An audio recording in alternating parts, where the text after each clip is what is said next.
Welcome everybody to ISL Industry as a Second Language. Thank you to the Black Arts District for doing this and for creating this space for creatives. This is so important.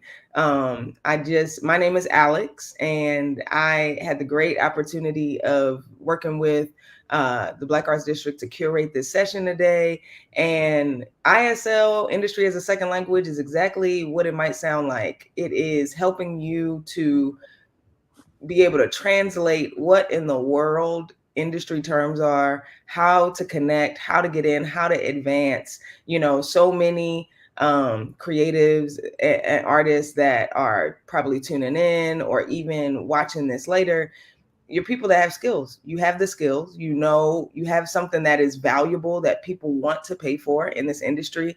And it's like maybe a term, maybe you don't know exactly where to go, exactly how to jump in. And we're just trying to take the wool down, reveal the Oz. Okay. It's just not that deep. Okay. So anyway, I'm Alex. I love doing this. I'm a producer in television, primarily in unscripted television. I do development and a few other things. And I'm a founder of a learning community called Crew Call that creates physical and virtual education for creatives below the line. And I want to introduce everybody that we're having a conversation with today really quickly. We're just going to go around and just introduce yourselves and who you are. And we'll get into more details. But for now, you could just say your name and what you do. We'll start with Sarah. Hi, my name is Sarah, and I primarily work as head of logistics as line producer in EIC. Nice. Thank you, Sarah. Sarah, what's some of the stuff that you worked on, just to give people a glimpse? I started my career on a show called Gangland for the History Channel, which was definitely one of my favorite series of all time. I also worked on a show called Find Our Missing for TV One, and most recently a show for Netflix called Texas Killing Fields. It was the season 3 of the crime scene series. Nice. What was your favorite show that you worked on? Favorite show ever was definitely Find Our Missing for TV One, because we were working really closely with families to find their missing loved ones. Wow. That's dope. All right, Eric. Eric Rhett Jr., line producer, mainly focused production management throughout my career. Been at BET Viacom for probably like 14 plus years. Now just kind of bouncing around through different industries and doing what I love most. Dope. What's some of the projects you worked on? I mean, at Viacom, we pretty much touched everything on linear: BET Awards, Hip Hop Awards, Show Training Awards, Real Husbands, Sunday Best. Had a quick moment at Quibi. Did some stuff with MTV. Worked with Charlemagne the God on the Comedy Central project, and then at Spring Hill worked on like a few projects with Amazon, Fortnite, Google, just to name a few. What's your favorite? Honestly, my favorite project of all time is Real Husbands of Hollywood. You worked on Real Husbands? Yeah. I mean, it was literally like a live comedy show all day on set. Like, it was ridiculous. That's dope. That's dope. Vince? How's it going? Hi, everybody in the room that I can't see. My name is Vincent Brooks II. As you can see, I am a director of production, specifically in the space of original content over at Spring Hill. That doesn't necessarily mean that's all I do.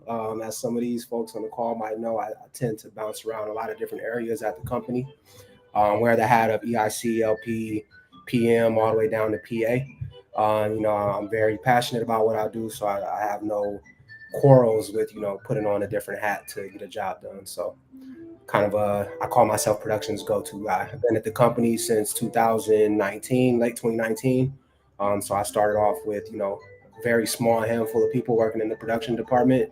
And I've just kind of carried on a lot of those responsibilities internally, working across a lot of different projects. Nice. What's your favorite project you worked on?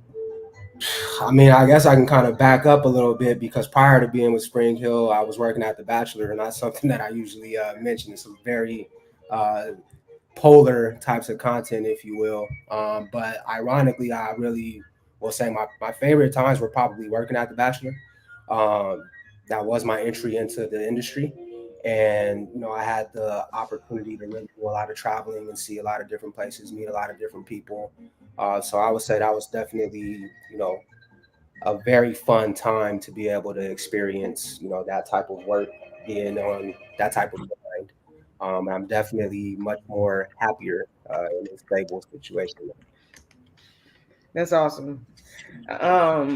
Yeah, I would say I've worked on quite a few projects. Definitely came from tentpole shows, NAACP Image Awards, Hip Hop Awards, Oscars, all those things, and then transitioned um, into creative. I would say that my favorite show is kind of a tie, but I still got to give it to Rhythm and Flow on Netflix. That's definitely probably my favorite show to have worked on. I think it's one of those things where, it was a hip hop competition show, and there just really hadn't been anything like it that really prioritized story and competition at the same time. Like people do the story, but this was like really underground, really telling people's stories and the underground story of hip hop. So that felt really special. And so I just love being able to work on that season and see people's lives change. So that was exciting. Well, that's dope. I'm glad you're here. We got power players in the room. So I'm on the virtual room. We are actually in a room too. So I want to start with asking you, you guys kind of talk about what you do and some of these roles that we talk about when we say, producer, line producer, not everybody even knows what that means. So I want to ask you kind of a different question. Kind of tell me where your role, what is your role and how did you get there? Like where did you come from? So like your role by way of wherever you started. So I'll give an example. Like I'm a producer, but I'm a producer by way of travel coordinating. That's where I began, is travel and transportation coordination. That's kind of where I came from. Where did you kind of kick off your career? Eric, let's start with you. Well, I'm line producer by way of interning, honestly. I got my start through the record business, the record label. I had an internship over at Bad Boy, and then I jumped over to Def Jam. And from those experiences and those relationships, I was able to land a gig over at BET, because at the time they were kind of launching their .com. So because of those relationships as an intern, I was able to jump into an opportunity with production where I started as a PA and just kept climbing the ladder. I got promoted from PA to production coordinator, and eventually from coordinator to production manager, and then eventually to line producer. Obviously, once I eventually left. So for me, I'm by way of interning. So I usually um, encourage everybody to take advantage of internship opportunities, because that's like the foundation to start, where you get to build relationships, you know, plant the flag in the sand and let everybody know who you are, what your work ethic is like.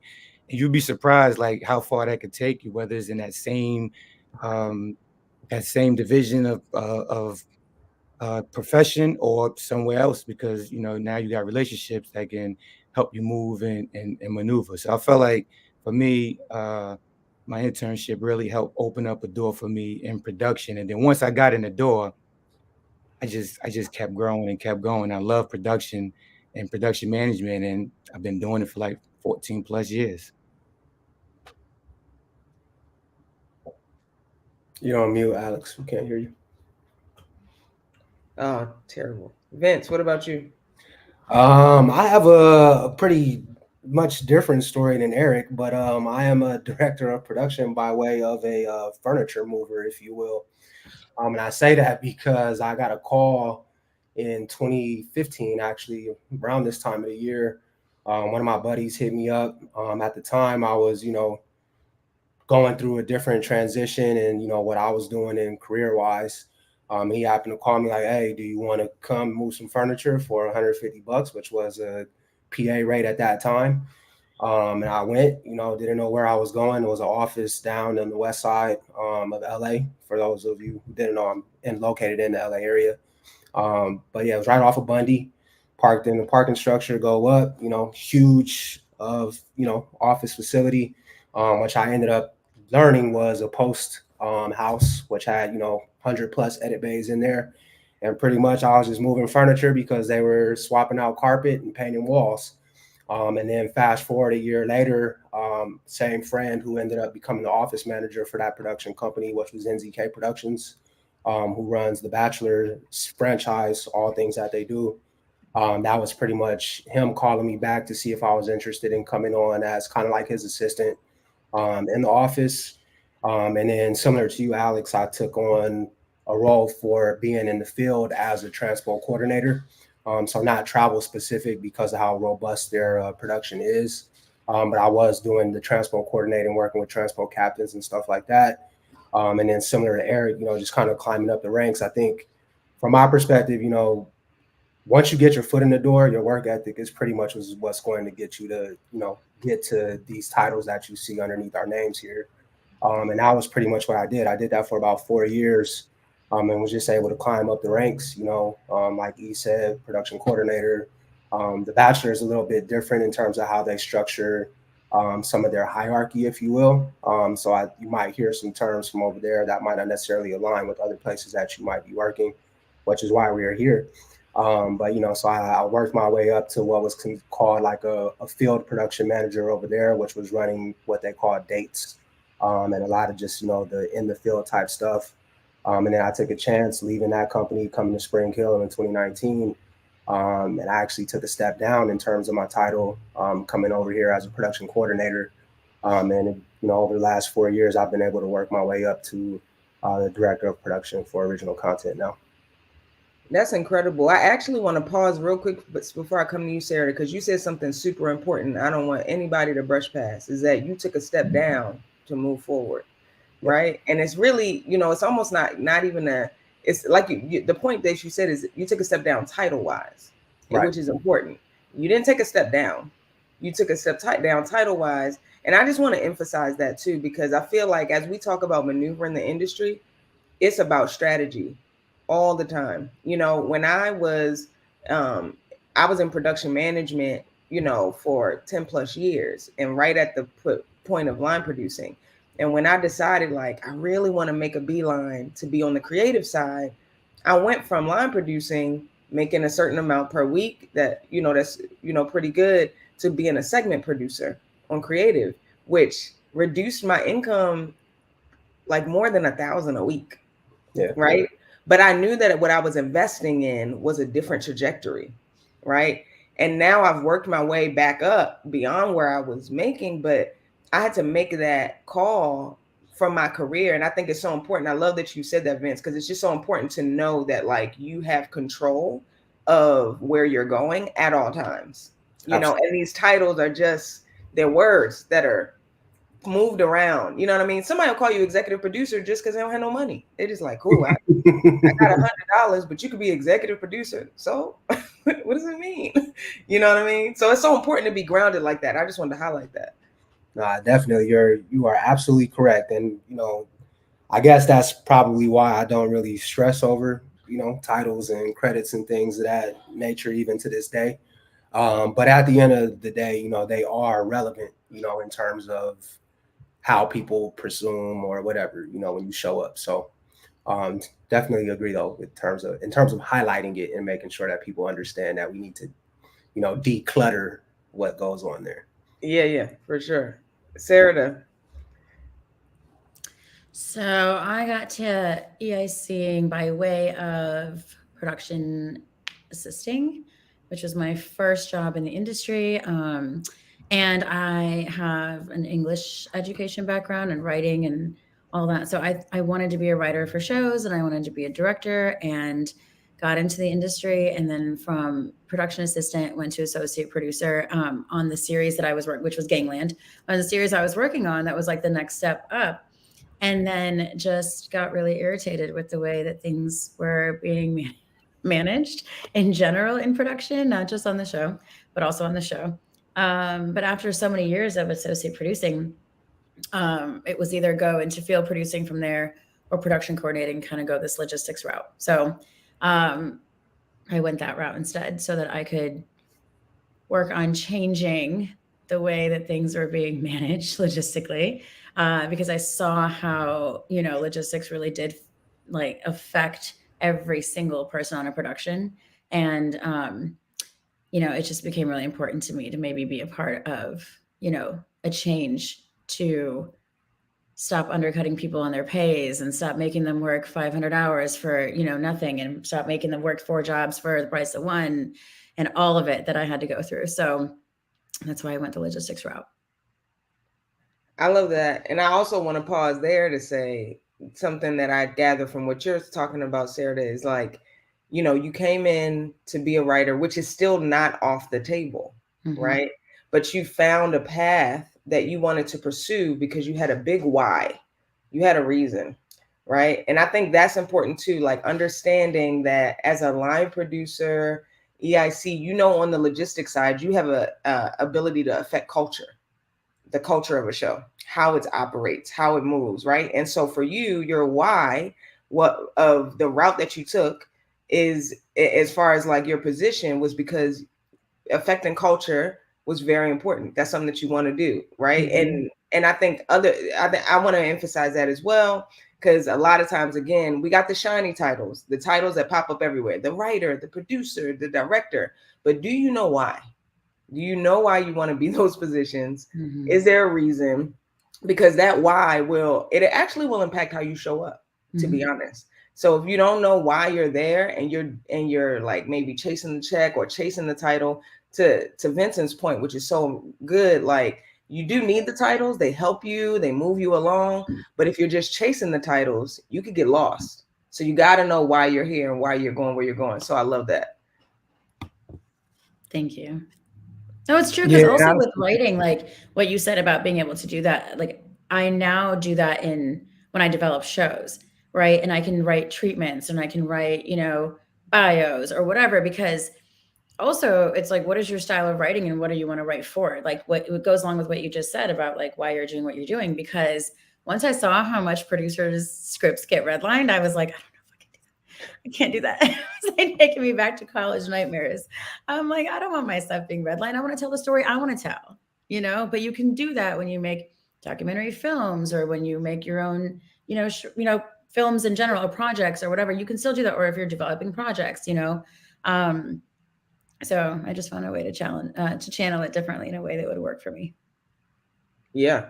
Eric, you're about to say something too. Yeah, I was just going to piggyback on like what you were saying about the why, because a lot of times when people, when I reflect on my career, and I talk to other folks, sometimes they ask, why did I stay at BET Viacom for so long, right? And a lot of times I just explain to them, like, when I went there and I got my first opportunity in video production, I was part of something.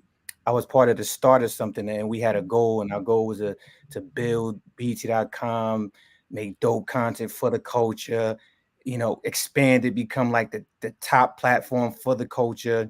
And although it took us, a long time to get there, like for me, like I was committed to that goal. So I stuck around because I'm like, listen, we're not done. We're not done. Right. And little by little, years by years, as years went by, like our department, we started actually accomplishing what it was we were looking to do. Like we became one of the top websites for our culture. Right. Our department went from just creating supporting content for linear to then creating our own original content, which became like the norm across the industry for digital. Right. And then we also became a platform where the company would come and say, hey, we need like a promo for this ad sales client. Or, I remember one of our projects actually made it to the movie theaters. Right. So at that point, like all of that time I put in at BET, it wasn't wasted, because people like, oh, you might have wasn't being paid enough, or maybe wasn't getting the experience that existed within this field of production or film, because I was under one umbrella doing it with one company for so long. But my why is what kept me there, right? It wasn't the pay, it wasn't the titles, it was just, listen, like I have a goal and I'm not going to leave here until I accomplish that. And I feel like once I left, I was able to look back and say, we did that. That's dope. I love that. It's all taking ownership, and I feel like that's what I'm hearing already, which is exciting. Is like we're just helping, for those of you who are joining us, just we probably will reiterate it over and over again, but taking ownership. What entertainment is one of those interesting places where like everybody's an entrepreneur. You know, if you really think about it, every position is an entrepreneur because most of us don't work for a specific company. And sometimes you do, but even then, you're like your own startup, right? So you have to think of yourself in that way and think of yourself as like, why am I doing this? What am I building? Why is it important? You know, and make your moves based on that drive, you know? So I love what we're talking about. Let me ask y'all a question. When we think, when we start talking about now, just getting into the nitty gritty of like the industry language, right? Like, what is a myth or some language barriers that were put in front of you in your career that as you've grown, you were able to like bust that myth or break through those barriers that you're like, that's not real. You know, I want to say one for me for sure, but to kick us off, one myth that I was told early on, and it actually kind of drove me to make sure I got into the industry. But it was I won't forget it. It was when I was in college, and like my first like intro to radio, TV, and film at Howard University. My first class, the teacher said, "Welcome to radio, television, and film. I just want to let you know that only 1% of you have the ability to be absorbed into the industry." And I was like, dang, one, 1%. And at the time, he probably wasn't wrong. But what I found, like, I think what he was speaking about was just like the rate at which people actually get in. But what I learned is that he was giving me a wrong fact, because the reality was that was there were gates that were there, but they weren't not movable. You know what I mean? He was saying it as if like there was a limit. Like you can't get in this. It's only enough room for this amount of people. And the industry like kept innovating on itself and busting wide open. And I felt like it as I started seeing like streaming, because when I started in the industry, it was no streaming, it was none of that. But as I started seeing things open up, I was like, oh, okay, like if you just know and believe that you are in the industry and just keep taking a step forward, you're in the industry. You don't have to be in Hollywood, right, to be in the industry. And that's a myth that I feel like I've been able to like just bust on my own, just finding my own way in and all of that. So what is it for y'all? Anybody could go. Mine is a little unique because entertainment isn't necessarily the career that I chose to start in, right? So in terms of, undergrad, or even ironically, I did do a lot of this type of work in middle school and even high school, but it still wasn't calibrating to me that there was a career here. And I think that's probably what is the myth to me, is that we don't know what we don't know. You know what I mean? And granted, I did Viscom, I did yearbook, I did all of these different things, that were teaching me, what we talk about, transferable skills, graphic design and writing and all of these other things that are applicable, to what I do today. But if you would ask me at 16 years old, or even, 20, when I was a sophomore, junior in college, like I had no idea that a line producer was even a thing. I had no idea that, a DIT existed. You know what I'm saying? Like, and some of you might not even know what those 3 letters or 2 letters mean, right? So I think that's probably the biggest thing when you talk about like trying to demystify something, is like you have to properly educate. You know what I mean? Because to your point, when you say only 1% of you guys are going to make it in this career, like you just got given a cold false fact. You know what I'm saying? Like, it's not, although someone might be able to root that in some type of fact, and you can compare it to, sports, right? Like you have however X numbers of high schools, and then however many number of colleges, and then you get to the professional level. But, it's like there are so many other ways to continue to pursue your passions and things that get you going, beyond what you might be boxed into knowing is the path or the route. So for me, I think that's really a big one, is like when I came in, I had no expectations, so no one came and told me like, oh yeah, this is, you got to be cautious around like that. That was never presented to me. So any door that was in front of me, I was kicking it down, you know, and I think that was something that was very big for me to be able to come in and have that type of attitude, you know. I was amongst EPs and I'm like, okay, I don't even know what that means, right? It's like, okay, you saying this person's an EP, I need to be buttoned up. I'm like, for what? I'm gonna be the same way around this person that I am around the other PAs that are working with me. And, you know, I think that was something that ultimately allowed me a certain level of recognition, you know, because I was always being my authentic self, you know, even in the midst of quote unquote executives, you know, that some people might have been putting on the show for. I love that. That is a new feature on the conversation balloons. But you know that's a real thing, you know, and I think I think about it a lot to this day, and I try to even, you know, use that type of language and just communication when I'm dealing with crews that I have now, because you know I show up to set and a lot of them don't necessarily even consider me as the quote unquote suit, right, or the executive from Spring Hill that's on set. And you know sometimes I think it is something that bites me in the butt a little bit, you know, because it does create a certain level of calm. And I think as all of us on this call will relate to, that's not always the motion that you need people to be moving in, right? You know, sometimes you do Need a need, little urgency. man, you need this sense of urgency, like, hey, the boss is coming today. You know what I mean? Like chop chop. But you know, there's definitely a fine balance to that. You know, just because you don't want people to have these false understandings or, you know, illusions of what this type of work is, but in the same token, though, you do want to, you know, be able to have some sort of understanding of what who is, and you know, all those different things. So I did want to just start with that because, like I said, I feel like my answer is a little bit different than probably some of the others that you might hear from, you know, Sarah or Eric. Yeah, no, that's great. You just came in and did, like, you didn't discount your experience, and also you came in and you didn't subscribe to any limitations. Yeah. You know what I mean? And I think that's huge. All right, Sarah to Eric, tell me. Okay, so yeah, it's actually pretty similar to Vince's too, because you know, when I started, I was I was an English major in college and knew that I wanted to be a writer, but had tried to, you know, get a job at local magazines or whatever. And I had went all the way up to like Time magazine, like, oh, can I do an internship? You know, can I do this? And I remember getting responses back from them that were like, you got to start a little bit smaller, maybe at like a small town newspaper, you know? And I was like, well, that's kind of rude, but okay, you know? And then I was just looking for like any kind of opportunity anywhere.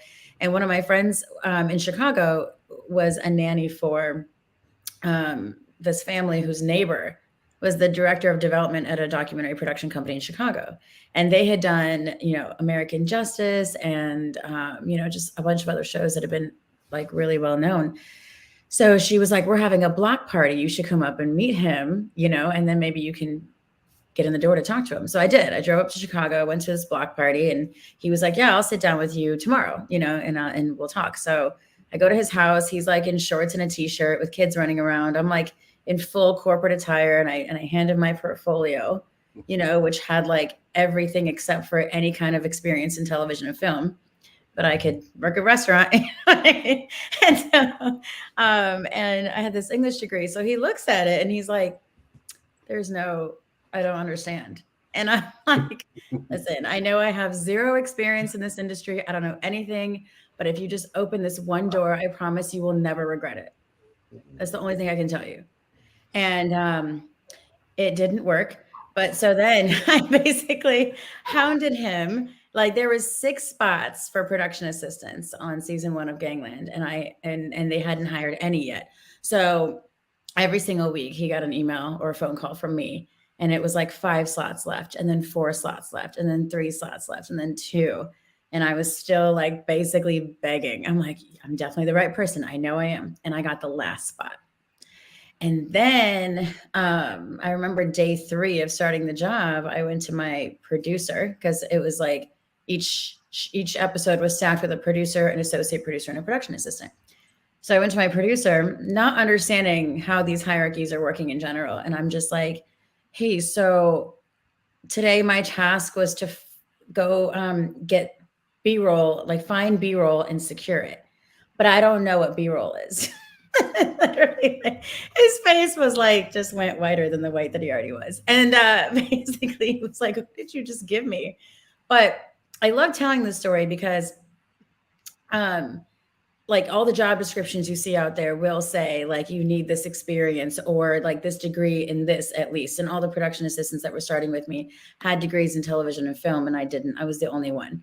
And so, you know, my point is that like you can learn, and then once you get in the door, you have a million people around you that can teach you how to get to the next step and give you those opportunities, as long as like once you're in, you do use the skills that you have. Because I knew that I was determined, I knew that I was a hard worker, I knew that I could learn fast, and with just asking a lot of questions and not worrying about where I'm at in my career or in my place in life, if I could just focus on what it was that I was there to do, which was soak up as much as I could, then I would rise through the ranks. And that's what I did and how I did it, regardless of where I came from. And in managing over the last decade, I've hired many people with the same story that just didn't have a background in television or film, but I knew that they had the skills that I needed for the production, and they would bring a fresh perspective as well, and a diverse perspective. And that was so important to me because it's what we lack so much in this industry.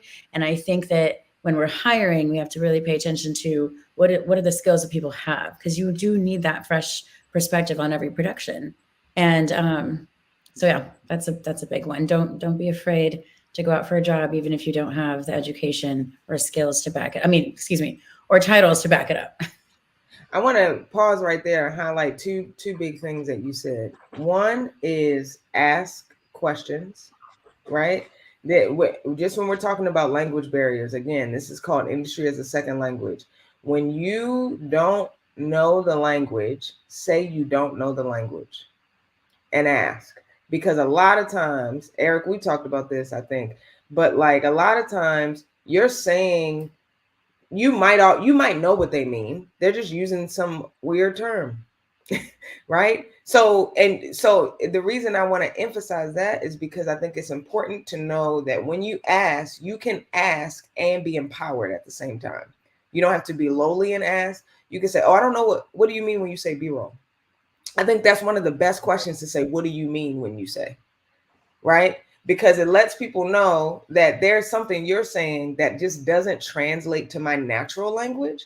Help me understand what you're saying, and then I can transcode that. Because then once I tell you what it is, oh, okay, got it. I've heard that in a different way.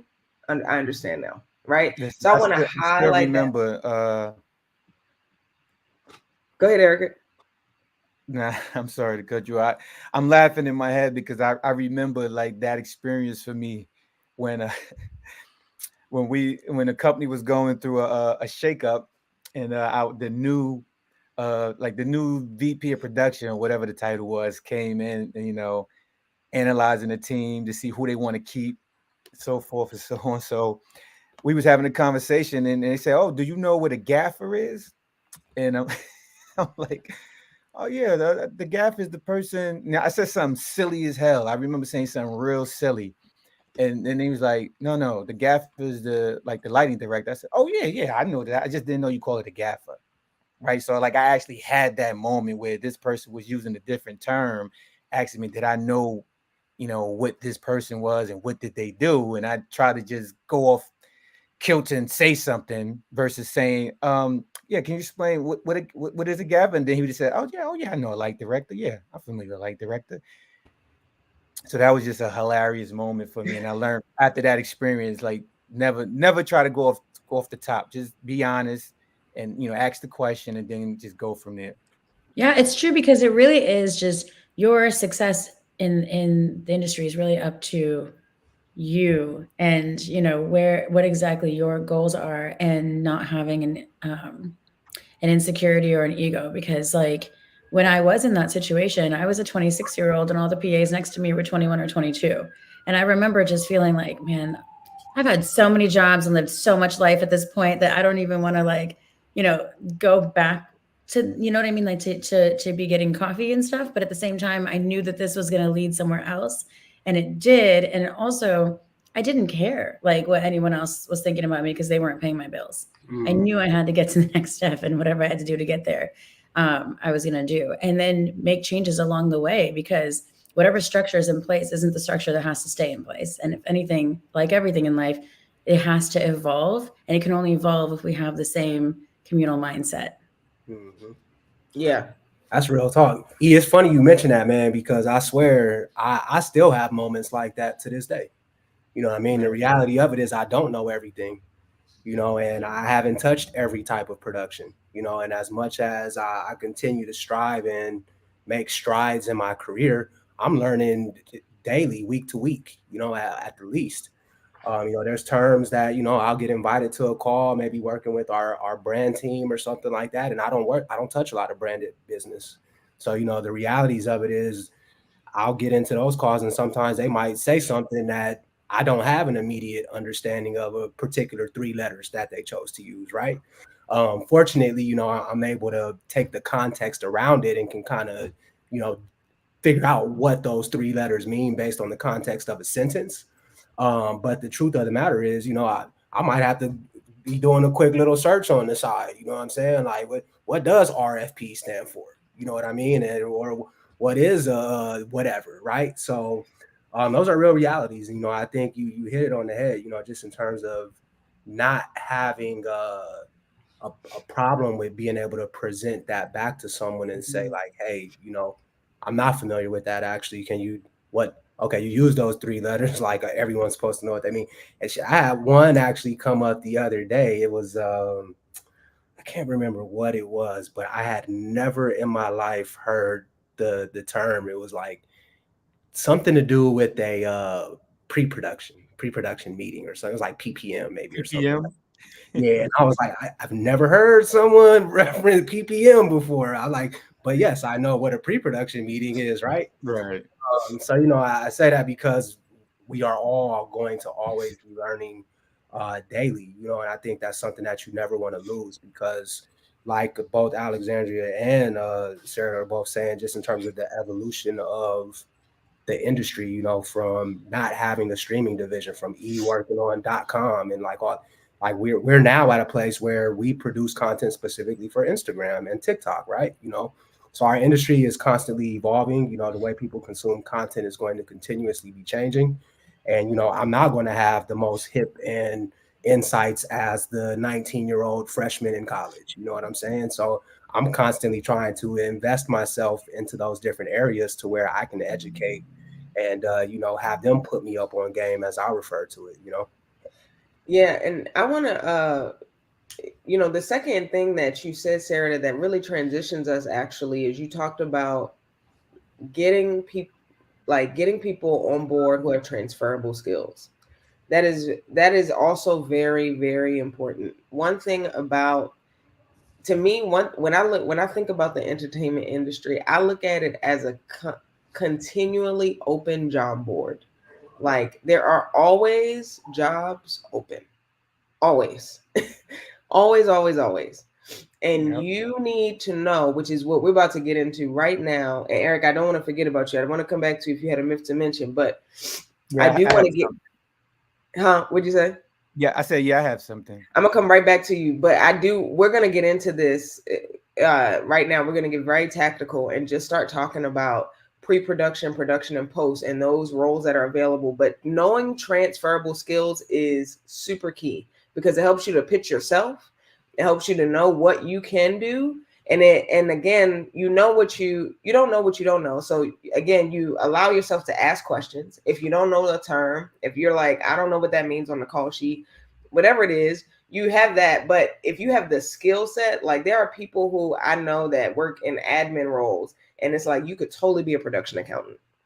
And as a matter of fact, there is a very cheap course offered by Entertainment Partners where you could get all the entertainment skills and work right from your city and state and be a production accountant. You know, like there are things that you need to know are constantly available in entertainment, and not all of it looks like you being, you know, having your own network, but you can be in this ecosystem. So we're going to get to that tactically, but I want to come to Eric before we move on. Yeah, so the myth or the barrier breaker that comes to mind for me is the industry I started in, specifically with the record business. I think they naturally paint that as a real competitive arena, right? Everything is competition, is cutthroat. I still remember, similar to some, I think you said, Alexander, the first day as an intern, it was like 30 to 50 interns in one room. And they basically gave that announcement like only 3 of y'all will make it. Like out of all the interns in this room, only 3 of y'all probably last and be able to, get an opportunity to move on and work for the company. And obviously that triggers everybody to naturally just be super, super competitive, right? Because everything is about me, me, me, me. And what I eventually learned throughout my career is like I transferred being a competitor to a collaborator, right? Instead of being competitive, like collaborate. Because what I started realizing is when you're being competitive, like it gives off that cutthroat energy, right? So naturally, if you're being competitive and you quote unquote are winning, that means everybody behind you feel like they're losing, right? And that damages relationships at times. That create bad blood, a uncomfortable work environment. So like once I like kind of adjusted like how I thought about it and how I like started approaching the job, like mainly collaborating, how can, whatever you're dope at and good at and whatever I'm good and dope, but how can we like merge the two to execute what it is we trying to execute together versus me trying to outshine you and I'm trying to be the best PA or the best PM in the building versus us just looking like a dope PM department.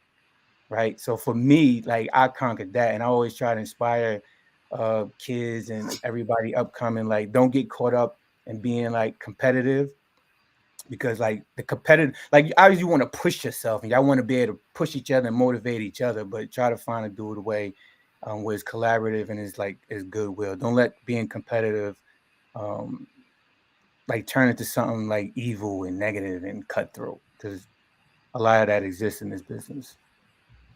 Yeah, and what I love about that too is that like it changes your perspective from, oh, there's only 3 spots, so one, why even try? Or two, now I got to fight harder, and if I don't get it, it says something about me. And instead, it's like, no, just open it up to like there is more. First of all, that's not true. As we're all saying, there's jobs available in the industry. It's just like, what part do you want to get in? What does that even mean? Like only 3 people will make it. I think we've all heard that, and every time I hear that, I'm like, but what's your definition of making it? Just wondering. Might be different than mine. What's your definition of making it? Okay, that's a bar. That's Sorry, go ahead.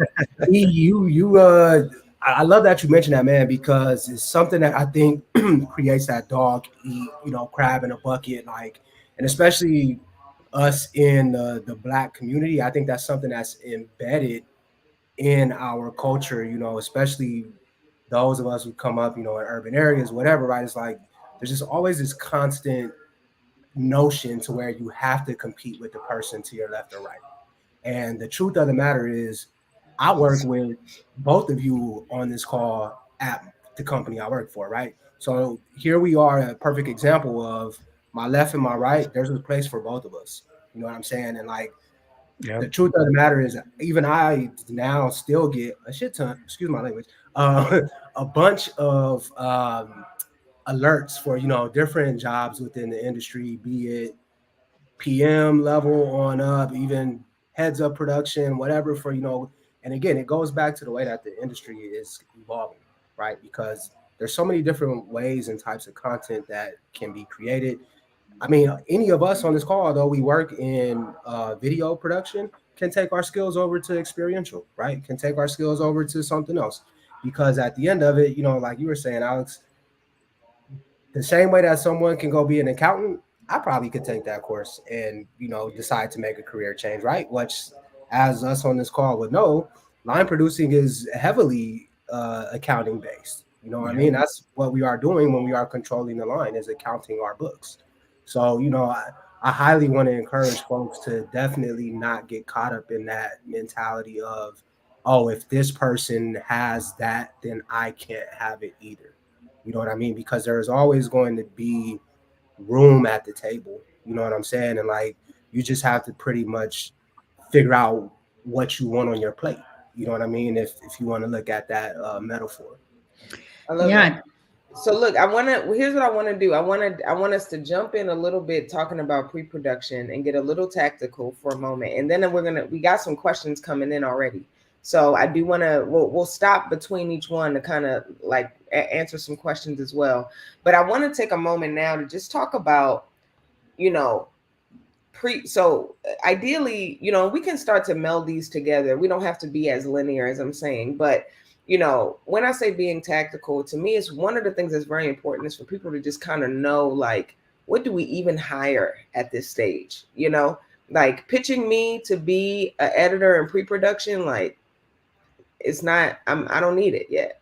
You know what I mean? So it's just, I want to just talk through some of those little idiosyncrasies, like, and pre-production, just to set the stage, pre-production is, all the preparatory things, and pre-production can adjust, right? So if you're doing something for a pilot or in development, pre-production looks different for different things. But it's all of the prep work. It's all of the before we go to shoot. And so I know it's a big umbrella and you guys might not be able to talk through like line items 1 through 100, but can you just kind of talk about, what positions you're always looking to fill, and maybe even some line items that are actually constantly a struggle to fill that you wish you had more options for? This is a somewhat of a tricky and a difficult one for me to answer. Reason being because if I'm looking at like my immediate, scope of projects right now, a lot of my pre-production is heavily dependent on myself just because of the size of these projects, right? Compared to, if I'm thinking of something that is going to live on linear, like one of our docu-series, or something that would be in concert with a distribution partner, be it CNN, which is one that I've worked with. Those types of pre-pros, we require a much different sort of team, if you will. So I would say things that I look for, for on a small scale, a lot of it sometimes is locations. And there's a number of different people who can be involved in that process, be it a production manager, location manager, production assistants, production coordinators, travel personnel. Um, the reality of it is not every budget is going to have all of the line items that a team is going to want or need, and some of us might end up wearing some of those hats of a location manager, or some other person who has to do a lot of the preliminary work. But if you do start scaling up, to something that is a more robust production, if you will, obviously those same positions that I mentioned become even more heavily involved. But now you have to start also thinking about even more of the creative side as well, which is when you start, bringing in researchers, and how early is your director starting on the project and their support team, and your APs or associate producers. I don't want to get caught up in using acronyms, as I know Please some. do. This is called industry as a second language. This is the session where we don't want to say terms. We don't want there to be terms left on the table. So if you say AP, you can say what it is, because I think we gotta talk about this stuff. For sure. And I think that's a big one. I know APs sometimes, I consider them kind of like and this is to no disrespect, but kind of like the production assistants of the creative side of the production world, right? It's like, that's kind of like the entry point. They're the ones who are fielding a lot of the research, or, working in concert with the production on the other side. And I think it's a very important role that I wish I had more of. Unfortunately, I think these people sometimes get overlooked when we are building our budgets, because we have to be cognizant of who's going to be on for the life of the project, and different things of that nature. So it gets a little tricky in terms of when you're trying to build out your actual staffing unit, to make sure that you have what you need from pre-pro all the way through delivery. Let's not even just stop at post-production, because it does have to make its way to your partners as well once it's all said and done. But one thing I will say, just to double down on your comment about the editors, though, is post also starts in pre. And I think that's something that we should always be cognizant of as well, because although it might not be going into edit, for another 12 months, if you're that far out, or 6, whatever it might be, you have to be thinking about it still with that same level of intention, because by the time you get there, you might not have all of the pieces that you need because you didn't foresee certain deliverables or whatever the case might be. So post-production starts for you from a strategic standpoint. The planning of post begins as at the beginning, but those positions that but they may not be coming on. Although I really always appreciate a show that has a post suit early. I always appreciate it. But in between, you don't want to start them. You can't start them too early. But the earlier they start.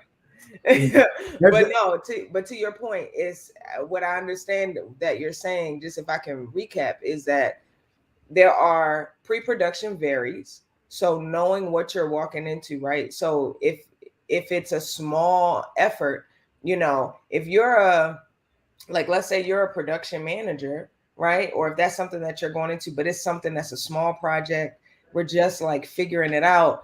You have to know even what is available to you. So you might need to be a hybrid production manager and travel coordinator, depending on what the project is in that pre-pro phase. To your point, like budgets change. And just because, and this kind of connects, somebody asked a question that, has there ever been a time we had to compromise your principles to get ahead? And I want to get to that question later, but I do want to say, even a part of principles, something that I think many of us rest on that is important, but I think it's just important to stay sober about it, is like sometimes if somebody's offering us a little bit of a lower rate or hybrid position, we can jump to just assuming that they're trying to take advantage. And that's not always the case. You got to know the structure of the project that you're entering, right? That term "take advantage" is an interesting one to me, because it can be interpreted a number of different ways, right? Like to where you're trying to exploit someone, or if you are taking advantage of an opportunity, to look at the other side of it. Because I personally, to double down on that, principle part of it, I never want to feel like I'm taking advantage of anyone, but the reality of it is, we as line producers, as executive in charge, as people who are here to literally control the cost, it is our job to maximize what our bang for our buck, for lack of a better word. So if I get $1 and I'm being told that I have to spend this dollar to make this production, now I might have to overextend in certain areas, because that dollar is only going to get me so much. If I can find someone who's willing to work for a quarter, and now I still have 75 cents, and that person is willing to, yes, I am taking advantage of this person's willingness to some degree, right?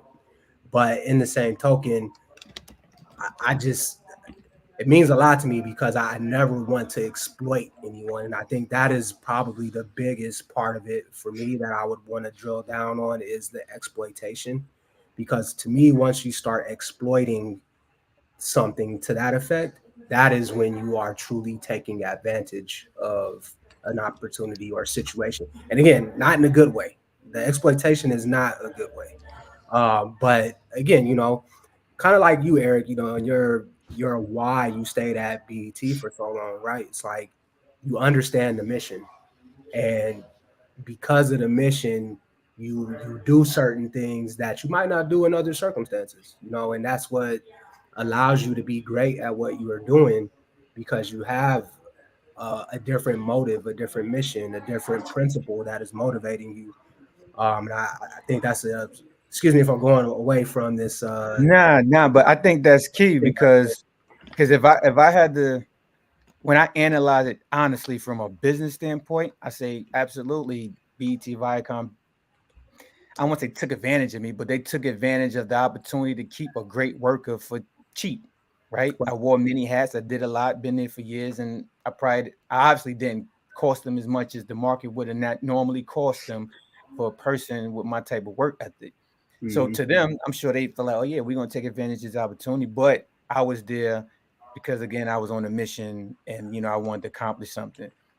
So naturally I would tell people if the opportunity fits like a goal on your bucket list, right, then you can go in there and maneuver, negotiate how you see fit. However, if if it's just another job or whatever, I will even say if they will have your rate, then try to get the title, right? See how you can like at least meet in the middle grounds, because what you don't want to do is like go in, they lowball you on the rate, and now you're doing a job for cheap or for less, and now you're going to be uncomfortable. You're going to be unhappy doing the work, right? Versus, all right, you didn't get your rate, but at least you got the title. So now we all know, again, like Vince stated in the beginning, title does kind of, help the world go around a little bit in this industry. So when you do your resume, at least you have the title for that position, and then you'll be, feel like you're not getting slated 100% because you're not getting paid what you want to get paid.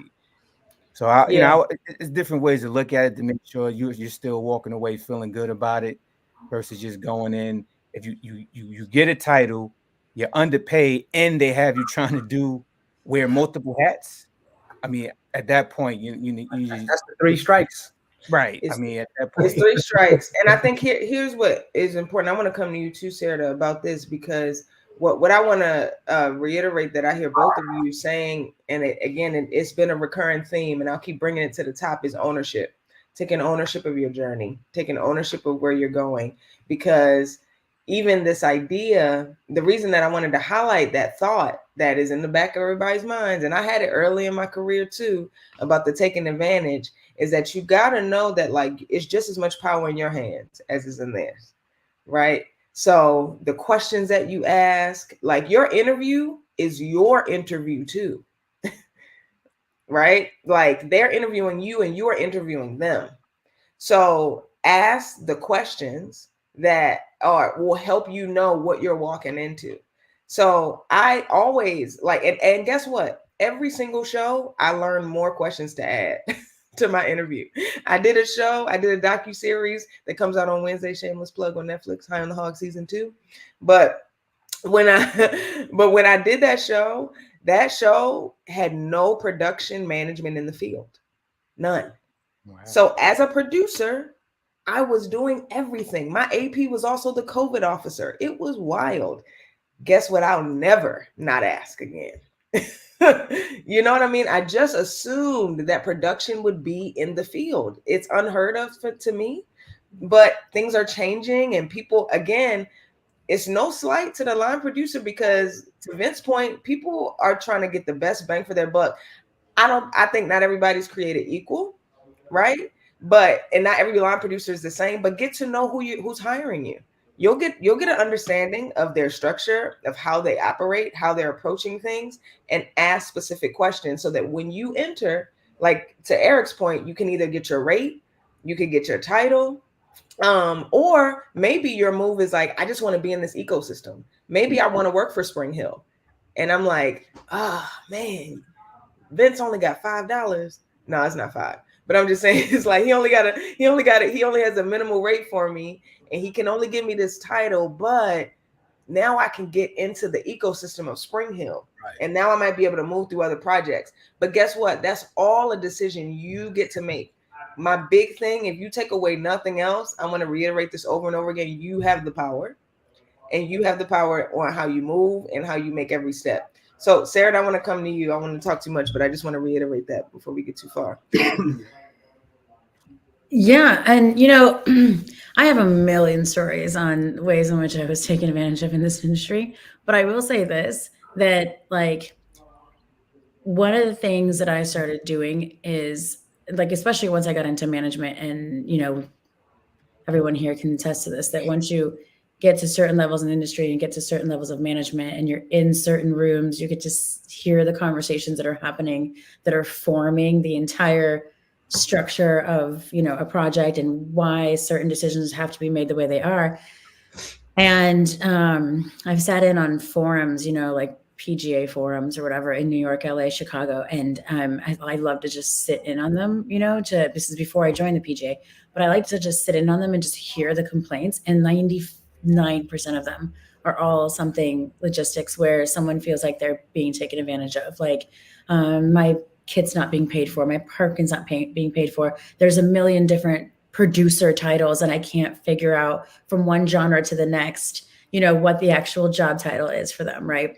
And I started realizing that as much as it's true that that you have to ask questions and be okay asking questions, to avoid quote unquote, the getting taken advantage of, or just even, being misled. I think it's also our job as leaders in the industry to educate people as much as possible. So even like when I'm bringing somebody in onto a show, it's like sometimes people will be like, "Oh, you just kind of scared me," you know what I mean, before they even start.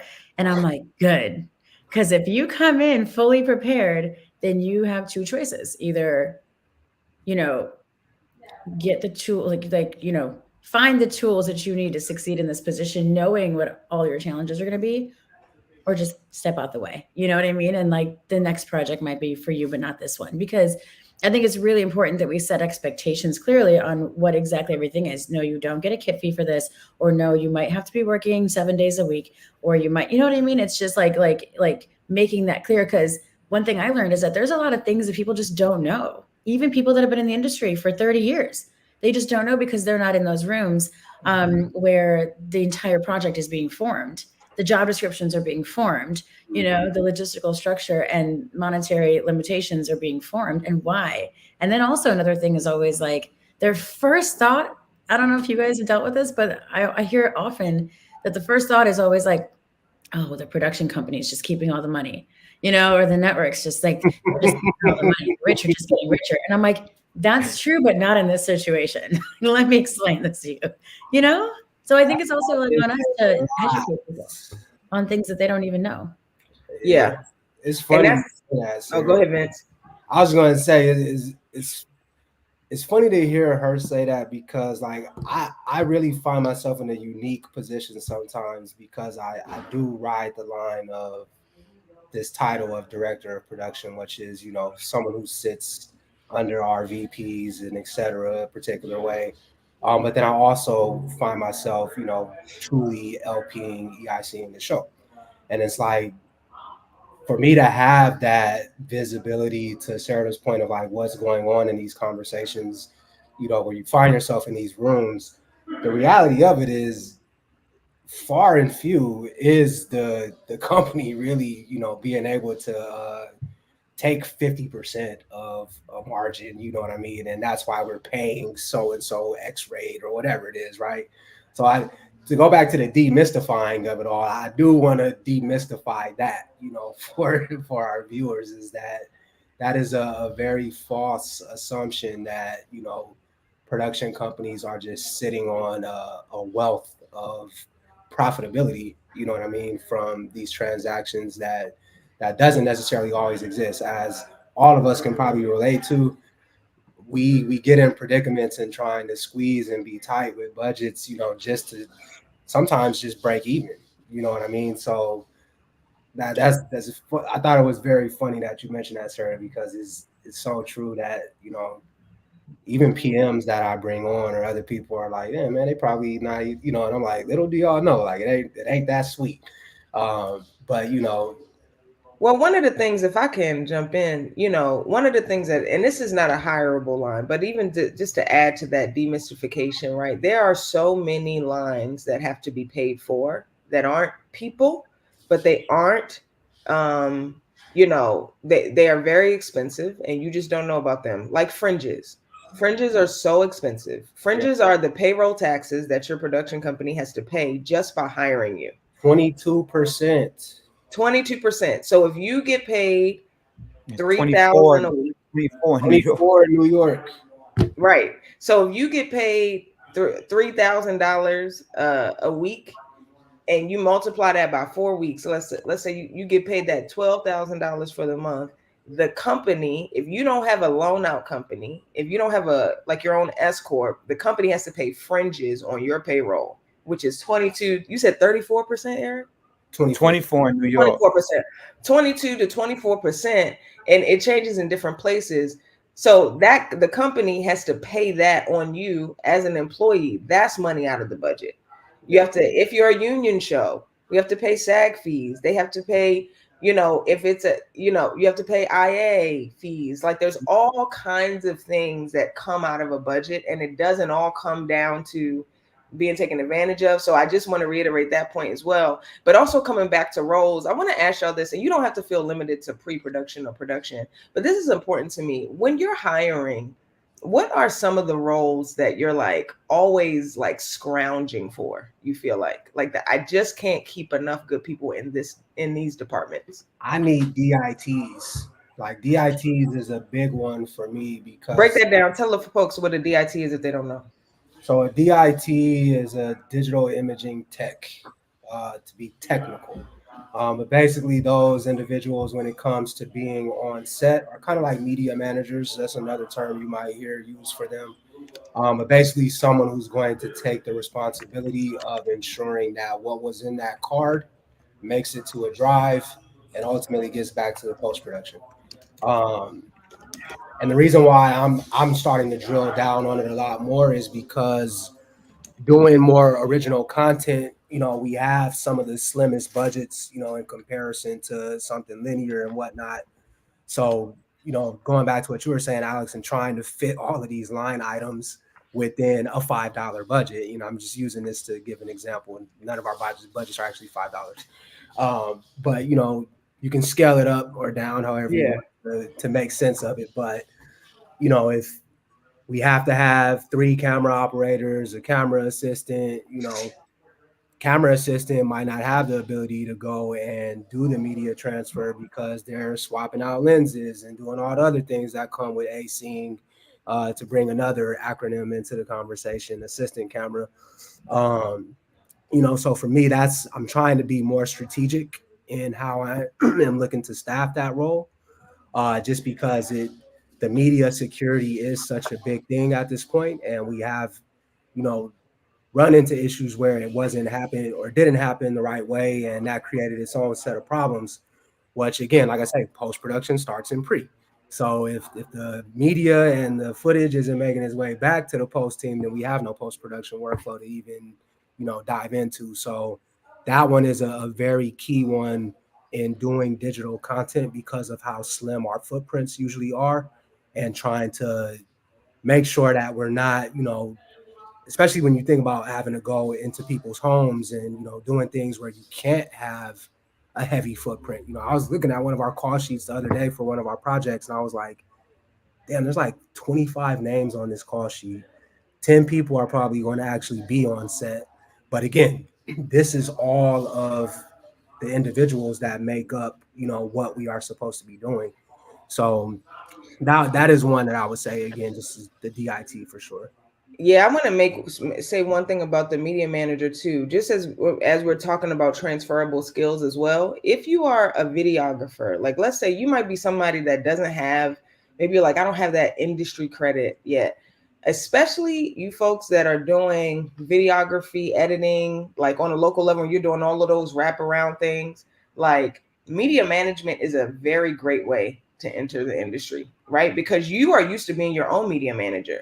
Mm-hmm. It sounds like a fancy term. What it means is somebody who can organize the drive and the content and meet the specs so that everything gets to post and we can actually edit. That role saves the production money, because if you get to post and you don't have everything right, or the audio is wrong and the files are corrupted, sometimes you got to go back and shoot. And so I only had the money to go shoot that once, and now I got to find the money to shoot this again. So these are the things to think about. But I just want to encourage people, for transferable skill wise, if you are somebody that does videography, even photography, like if you understand how media works, learning how to organize files, and you can do that on a production like today. So go ahead, Sarah. I know you're going to jump in. I was going to say assistant editors, like good assistant editors, are always hard to find for me. Every time a show starts, that's the first anxiety I have, believe it or not, even though I don't need them for months in. And then also, I'm going to be honest, production management and production coordinators, because production coordinators, they might like, it might seem like there's a ton out there. The thing is the good ones become production managers quickly. And then the good production managers become line producers quickly. And then the line producers become EICs, head of productions, production supervisors, all of it, directors of production. So like they don't stay in those positions long enough to be so good to where they've, you know, like you can say, oh, good, I've got somebody that's been doing this for 2 to 5 years. This is great. That's real. So Good. hard to find. And like you can, there's people that will do it, but to find people that are good at it, and like being good at logistics is not about numbers. And that's why I think like is so big to know. It's about being willing like to, you know, do puzzles all day long. Right. that more than the other thing, right? Like Yeah. Sarah, can you go ahead, Vince. No, I was just doubling down on that. You know, the coordinators are really, to me, the backbone. Yeah, the backbone, right? Because like Sarah said, the PMs, you want your PMs to graduate, right? It's just like people that I started working with, you know, 5-7 years ago. I don't think any of them are still, you know, doing anything remotely close to what they were when we started, you know, doing this thing together at one point in time. So that I didn't even think about that, Sarah, because I usually mostly heard a lot of that myself, because probably to that point, right? It's like trying to find these people. It's like once you have great PAs and then you train them to be great coordinators, now you got to replace the great PA. And then once you train the coordinator to be a great PM, now you got to find a new coordinator. So it just we're constantly looking for these great people for these roles because they keep graduating. Mm-hmm. This is something I want to pause to and just like shine a spotlight on. Again, we're constantly talking about opportunities in the industry. This is a funnel that people keep moving through, and there's constantly open positions looking for good people. Sarah, you're very good. I know we have a friend recently that you were able to bring into a project that had some great transferable skills. You know, like what are some of the transferable skills you think about when you think about a good production coordinator?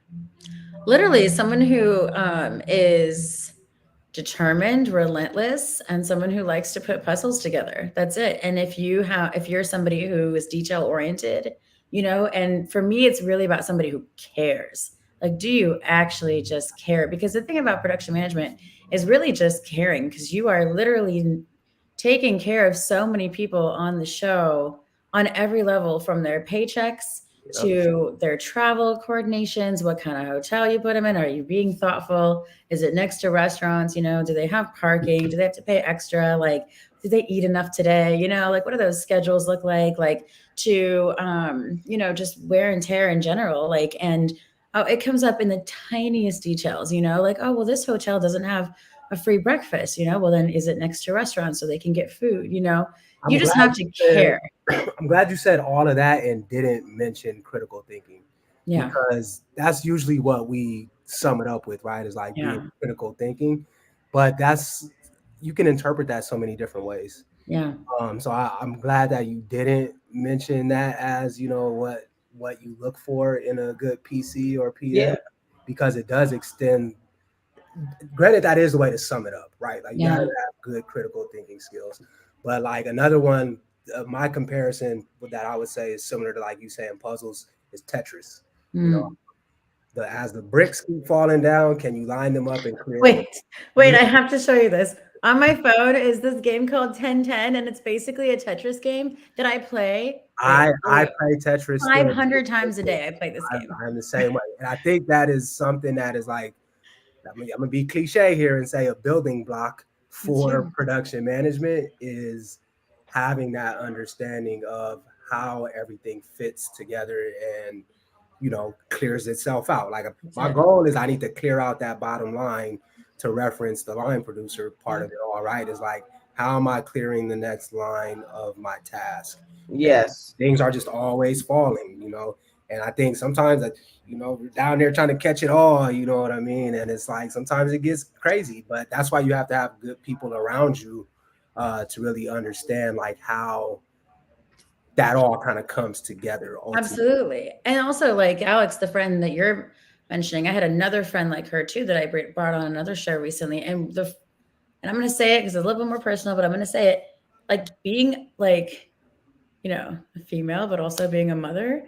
Like if you can do that, you can definitely, and I don't mean to like add a sex to the department necessarily, but like it is just a caring and nurturing quality first and foremost that I think just really like puts a bow tie on the whole thing.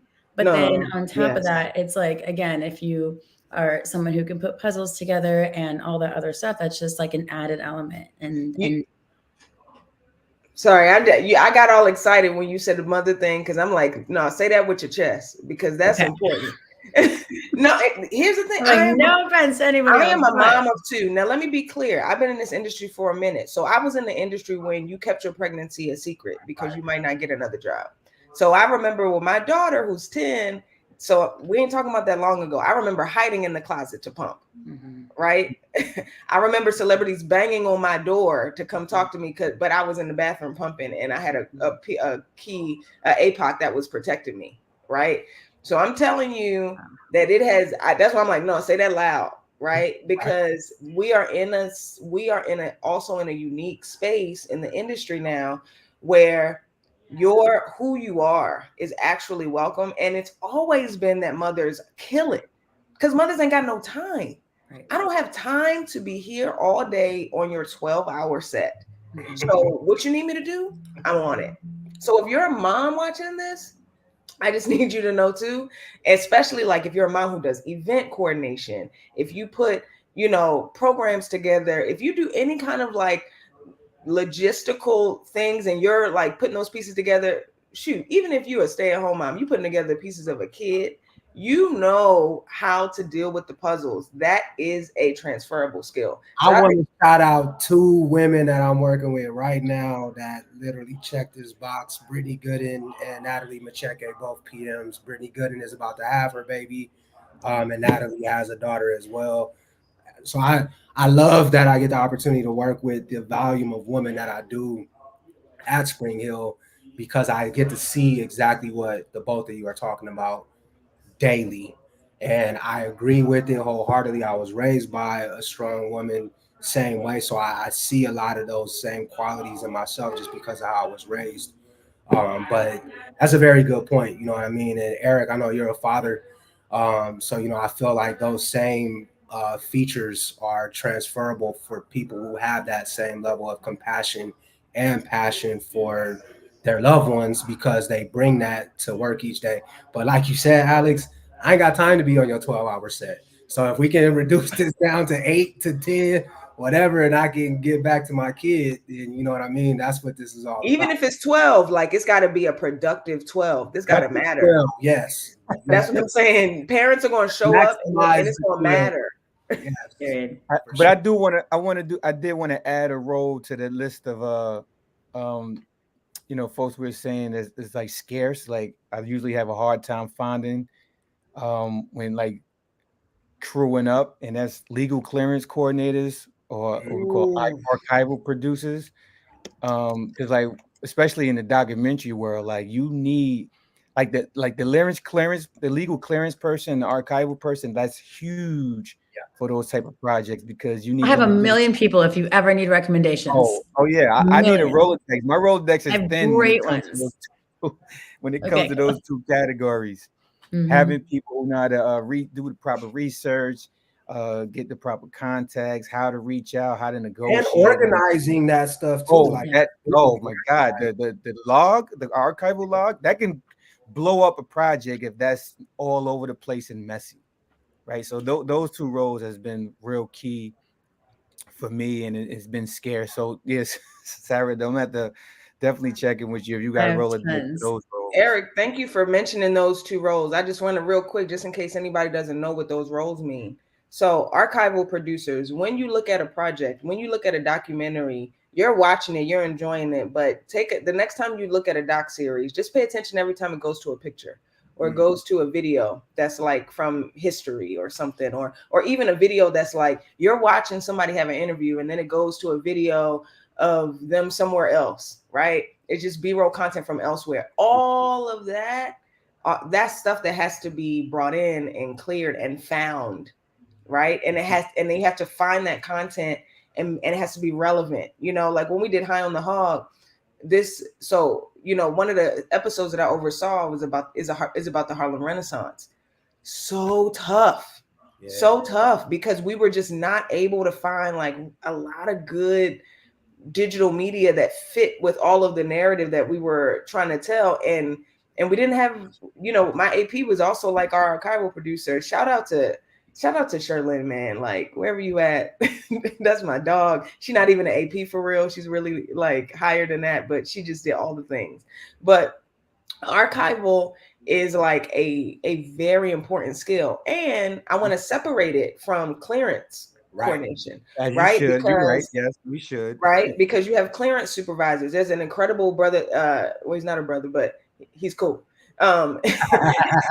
It's an incredible guy that I work with named Matt Harder. And when I work like this, a show I just did was the a Grammy Salute to Hip Hop 50 that's coming out next month. And he does all of the clearance, the music clearances, the footage clearances for those shows, everything from when we're just doing little package and we want to cut away to a music video. And then when it's every song that they're singing on the stage, and he's dealing with all of the music publishers and the writers and all those things. And he's keeping us up to date. And as we're getting closer in the edit, he's sending an email every day. Here's where we are. We're waiting on these responses. It's just one person? One. But I'm just I don't know how he does it. I always ask him, I'm like, yo, you lying. Somebody in China, man. Who you got in another country that's doing it? But he's like, no. Yeah. But he's got a system. He's been doing it for a long time. Yeah. He's got a good system, a lot of good relationships. And I think people could do that. But I more so just want you to know that those roles and what they entail. So like just clearance is literally being able to have those communications, reach out to people, you have a budget that you're working with, being able to get the proper clearance, whatever the clearance that's needed for the show. Sometimes it's worldwide in perpetuity. Sometimes it's in context. It's all kinds of, so that role is even a little legal. You know what I mean? It's a lot of legal. You got to know the right language. So I don't say that to overwhelm you guys, but if this is going to be ISL, industry as a second language, we're not going to come in here throwing terms that we don't explain. So I just want you to know what this is about. But go ahead. Anybody have anything else? Any other roles? That's one of my favorite positions. If I wasn't doing what I'm doing, I would probably be in archive or in reenactments because I love both of them. It's so much fun. It's just like, it's so much like finding archive and making those deals, I used to love saying and I kind of can still say it, but it's been about a year or two because archive producers became a position. When I grew up in the industry, there was no position. I was the archive producer, the clearance manager. I was the PM, the coordinator, like all of it in one. So, it was like, it was so fun to just be like, oh yeah, I've got Getty in my back pocket. You know what I'm saying? Or be out with my Associated Press reps having drinks and talking deals. So fun. There's a question in here I wanted to toss out that I think would be great to hear. Since you guys are all hiring executives, they said there's been a push for more diversity in the industry, whether it's writers, production, etc. Have you noticed a real shift or change in the makeup in behind the scenes staffing? Absolutely. I can say that with absolute certainty. And granted, oh yeah, working at Spring Hill is a very culturally diverse company, right? So I think we are over 50% of our staff is women. And obviously, we have a lot of people of color, black, brown, all different shades. So to speak to that, especially in comparison to where I was at prior to, working for the Bachelor franchise, night and day. I was, I say I was one of one. I was one of the production unit in the field. But I think across the whole company, I feel like, or I don't want to say the whole company, but the entire production unit, post and all the other different parts, office team, I want to say I could still probably count on one hand, maybe, add a couple fingers on the other if we were really looking at more of the day players as well. And I think when I left, I feel like after, a lot of what transpired in 2020 with the Black Lives Matter, even they made a pretty drastic shift in how they were, onboarding and hiring people as well. Unfortunately, I think some of that was due in part to, what's going on in the world. And I hate that that has to be the reason sometimes, as opposed to people just looking at the type of content that we're putting out and seeing that we need to have better representation, just because of the types of stories that are being put on TV. I think it's pretty safe to say that, a lot of what is consumed in the world these days is based on some subculture, be it, Black lives, brown lives, whatever, right? So from my perspective, the people who are behind the scenes should represent that as well. And like I've been trying to do everything that I can, even to the point where I put it on my annual goal, to have more diverse production units and be able to have representation of our talent be on the set as well. Because the last thing that I want is for us to be doing an interview, with whoever, Gabrielle Union, and the people that are performing that interview is a white male behind the camera, a white makeup person doing her makeup, white PAs, and then Vince shows up. That's not enough for me. You know what I mean? Like I need it to be more intentional, and have better representation to the point that we are evoking a certain aura and mood even on our sets. I mean, I will say the industry do realize the need for diversity, and like I was extremely impressed. I did a project with Google, and they literally, and I mean, I've been asking this question. I haven't heard one person say, "Oh yeah, I knew that existed." Google actually, well, I would say this project had a thing where it was called double the line, where they would specifically double a specific line to be able to hire somebody of diverse background to shadow, let's say, with the director, right? So they have another a second director who would just literally be there to shadow the actually main director to get the experience, so that eventually they can put that on their resume and have that type of experience. Or maybe it was um, a producer or whatever it is, but the budget allowed us to double the line and hire somebody of a diverse background to shadow that key role just to get the experience. And I thought that was huge, because I'm like, a lot of times when you're talking about resumes and relationships, a lot of times that's what keep you from getting big opportunities, because you don't have the experience on your resume to say I did something with Google. And now here, this person or these people will get the opportunity to put the project that they did with Google on their resume as a producer or, as a director. And as we all know, it's a lot of times that is what helped the wheel go round. People see your resume, they see you did a commercial with Google. Oh yeah, let's give them an opportunity. So I Right. thought that was huge to know that that actually exists. I mean, it'd be dope if more companies, more major companies start doing that.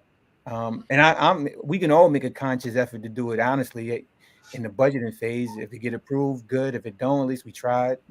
Mhm. But I think that was dope, and that just shows the industry do realize diversity is necessary.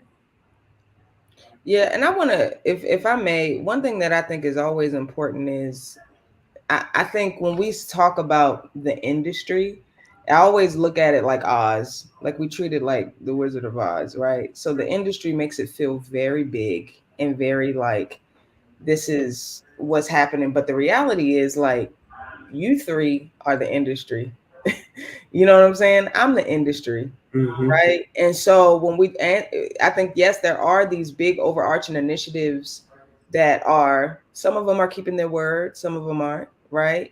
But at the end of the day, it's like, okay, are we, how do we, and this is sort of a question I think it is important to talk about. I don't see it in here, but to add to this, it's just like, how do we continue to make sure that more creatives, more diverse creatives are ready to take on positions behind the scenes? Because that's an issue. Glad you said that, because as much as we can strive towards bringing the people in, the pool is the pool. You know what I'm saying? And the reality of it is, we, as in, people who look like us, are not always a large portion of the pool. So from my perspective, it's things like this, anything that I can do to educate and give back and let people know what the paths are and the different, because if we're not showing up to it, then we can't be mad at the fact that we're not there. You know what I mean? Like I can't remember specifically where it was, but it was in one of the DEI trainings that I've done over the last year. I think it was this year. And we were looking at examples of, can't think of the name, but whatever the big orchestra band is in New York, and they were comparing why a photo had a certain number of, white men in it, and then another photo some years later had there were more diverse, and they were just saying that, well, although there might be 4 people now compared to there was just one, the reality of it is there aren't that many of us. So if 20 people were auditioning for the flute position and they only had 2, and maybe only 2, people of color showed up to audition, you know what I mean? You can't. It has to go both ways, So Yeah. if we're not educating and giving people the runway to show up and be able to take those positions, then it's very difficult for us to sit back and say, oh, we are misrepresented behind the scenes because we haven't even given ourselves the opportunity. And also, just to add to that, from my viewpoint, without calling out any specific companies across the nation,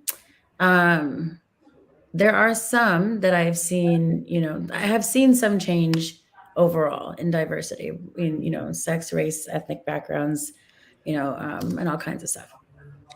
However, I feel like that's mostly in below the line positions, which I still think we need, to keep going. And, the change needs to happen faster and more, because they're not in the upper level positions. And I was on a project recently where, there was this directive to get as much diversity as possible, which some of us don't have to go looking for because it's already in our circles. Okay.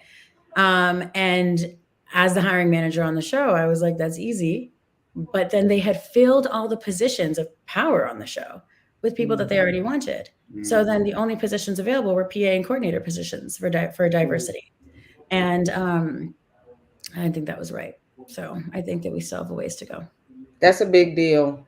That's an important thing to say, and I think it even connects to what Vince is saying, because it really is a double-edged sword, right? Because we're not done. We do need more people in the upper levels because we need them in these rooms, the rooms that are not open to people at a certain level. At the same time, they got to be ready for those positions, and there's a lot of gatekeeping that keeps people out, you know what I mean, and it's like, no, you could 100%. I saw a scenario, through a friend of mine, where it was like they were up for a showrunner position, but then and had done show running, but they hadn't done show running on this exact type of show, right? And so they wanted somebody that had more experience, even though this person had several like show running experience positions. And so that is where diversity, to be honest, is like you said, Sarah, there's a ways to go there. Like leadership, you're not seeing it the way that it needs to be seen. Mm-hmm. But I also want to say too, just because I know we mentioned this, and I want to make sure that we say a whole statement when we talked about transferable skills. There are skills that are transferable, and then there are things that you can do to make yourself really prepared too. So I really want to make sure. Uh-oh. Am I frozen? You're frozen, but we can hear you. Oh, you can hear me. Oh, I got the little spinning wheel. Dang. Well, I'll just say that there are things that you can do. So like AEs, for example, if you're assistant editor and you're like, oh, I know how to edit, I could be an assistant editor. I'm telling you, like, it's not the same as just editing on your system, right? But you can go to Avid. You can go to the Avid website, and they have tutorials for you. There are YouTube things that you can look at to figure out what is actually needed from an assistant editor. So you could prepare yourself in that way, and then, you could get support to be like, there is some support for you too. But I want to encourage everybody to figure out, like, hey, how can I get myself more prepared as well? Yeah, I agree with that for sure. Education don't stop. So true. Did you guys have any other positions that you always have a challenge filling? Because my other question here, you can, if you have more positions, feel free, because I think people would love to keep learning about what is available, you know. But I was gonna just ask also, like, what are line items that you think people don't even, maybe not even realize exist, like positions? I found myself recently letting more graphic designers know that they have a role in post. Yeah. Oh, they didn't know that? No, no, I know, like Okay. literally, like I'm over here trying to think of like most specific things, but maybe there's more obvious ones that I like, know, like, that's the challenge, right? Because I think what do people not know? us in the thick of it, we see and we're kind of scanning through budgets, and it's like you have the things that we always have in a budget, right? And it's sometimes difficult to zoom out of our day to day and understanding of what we might be assuming other people know. Yep. Uh, One Like, that I love that blew my mind I was had one because I knew somebody that was dope at being an interior decorator, interior designer.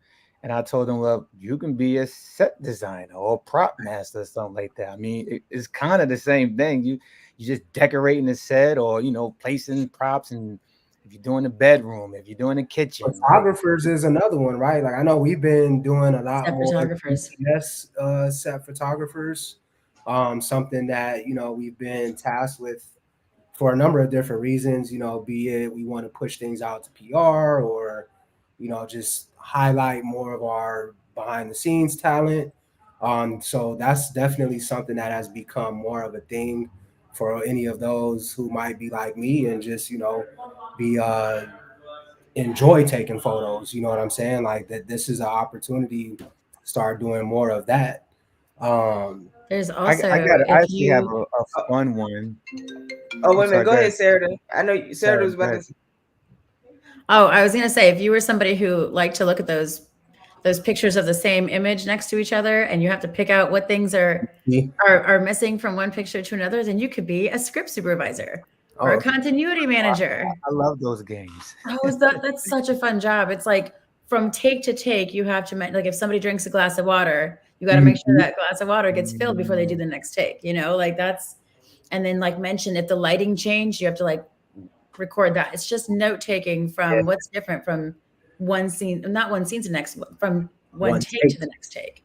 And Mhm. while you're talking about script, and I'm gonna come back to you, Eric, but while you're talking about script, I also want to highlight that in live shows, award shows, like award shows, stage shows, performance shows, like the Hip Hop Awards, like I talked about the Grammy Salute to Hip Hop 50, all those kinds of shows, there's an entire script department for those shows. You have a script coordinator, you have a script PA, you have a script supervisor, you have a production supervisor. That whole script department, what they're doing is managing like rundowns and Mhm. keeping a schedule and things like that, and working with the writers and the producers to keep it all organized. That is also a lane that I think many people don't, may or may not realize it exists, and that's very important. Eric, what were you going to say? Nah, I mean, one of my fun ones, because one thing I'm not that great at doing is feeding people and feeding crew, because I'm real picky with food myself. So like when I have like friends and relatives that are good cooks, I'm like, you can easily get into catering and crafting. So like, here and there, we have some local chefs, and I'm like, you ever fed a crew on set? And they're like, no. I'm saying, well, you can cook, you can package it. All right, come on, let's feed the crew on set. And then before you know it, they realize, oh, I can do this too. And now you got a chef that's doing catering now, or doing crafting. Barbers. Barbers is a big one. I think, especially as you start talking about diversifying crew, and representing who is on set. I know makeup is always something that is mentioned, or even hair, but as Black men, like we don't require the same type of hair person or whatever, right? So barber is definitely something that anyone out there who is self-taught or whatever, something that you could definitely be exploring as an option on. I mean, you see the volume of Black men being on TV now, or even Black women, who have shorter hair. I think it's something that should definitely be cognizant, as you're starting to just explore other opportunities too. I have definitely tried to recruit any person that I know that works in like hair or makeup onto a production. I'm like, they're like, they do weddings and stuff. And I'm like, that's fun. Do you want to work in Yeah, production it's and overlooked a television? lot, you know. You can make It's so much overlooked. money. And if you are interested, again, this is a term that I didn't realize many people weren't familiar with. If you're hair and makeup and you're trying to be union, one of the easiest ways to be Taft-Hartley is to work on an award show. Mm-hmm. Most of those shows are union shows, and and many times if you're able to, they have huge departments, like the hair and makeup and the wardrobe team Mm-hmm. is like 15 people deep. They can't fill them all a lot of times. No. And if they get you in, you get to be Taft-Hartley. And Taft-Hartley basically means you don't have to be in the union, but you get union hours Right. and you get paid through union payroll. So that's a very easy way to get connected to the union, and so that's something I want to mention as well. But what's really cool is like what we were saying before. It's like once you get in one way or the other, you can move all across the industry in whatever position you really want to. So you don't really have to be pigeonholed to one thing because, like, as all of us are talking about here, we've done so many of these jobs from casting to booking to development to craft services to catering. Like I've done all this stuff too. I've not done Audience coordinator. audience coordinator. Yes. There's a number of things. It's crazy. I know, Alex, when you and I were talking, it's like, granted, this is a small production, right, in terms of what we are partaking in right now. But at the end of the day, someone created these mortises that our frames are sitting in. Someone created the backgrounds or whatever. So what I'm getting at is there's anything you look at on TV. There's, like Eric was saying, it's football Sunday. There are probably call sheets with 300 plus names on them for each game that is on TV. I had a very fortunate opportunity last season to work at SoFi doing a project with Jalen Ramsey, and being up in the press box.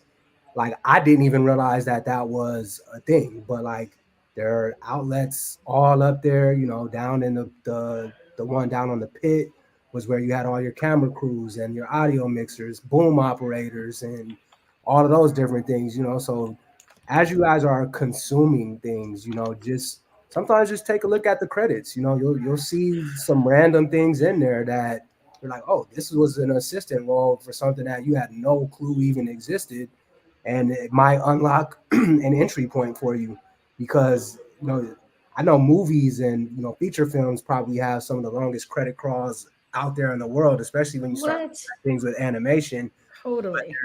There's so many different things, and that's why I said, like, for me, I was very ignorant to a lot of the opportunities that exist in this career, and even still continue to more positions get added. You know what I mean? Like, there's a term that we use now called a predator.